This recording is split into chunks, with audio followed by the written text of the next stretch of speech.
the ark in Philistia. After the Philistines captured the ark of God, they took it from the battleground at Ebenezer to the town of Ashdod.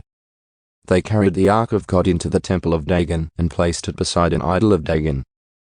But when the citizens of Ashdod went to see it the next morning, Dagon had fallen with his face to the ground in front of the ark of the Lord. So they took Dagon and put him in his place again. But the next morning the same thing happened. Dagon had fallen face down before the ark of the Lord again. This time his head and hands had broken off and were lying in the doorway. Only the trunk of his body was left intact. That is why to this day neither the priests of Dagon nor anyone who enters the temple of Dagon in Ashdod will step on its threshold. Then the Lord's heavy hand struck the people of Ashdod and the nearby villages with a plague of tumors. When the people realized what was happening, they cried out, "We can't keep the ark of the God of Israel here any longer. He is against us. We will all be destroyed along with Dagon, our God."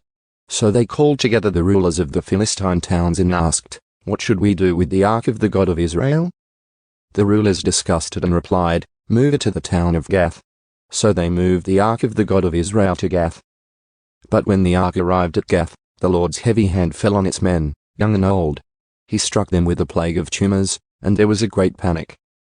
So they sent the ark of God to the town of Ekron. But when the people of Ekron saw it coming, they cried out, "They are bringing the ark of the God of Israel here to kill us." 2. The people summoned the Philistine rulers again and begged them, "Please send the ark of the God of Israel back to its own country, or it will kill us all."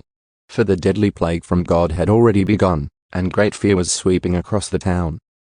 Those who didn't die were afflicted with tumors, and the cry from the town rose to heaven,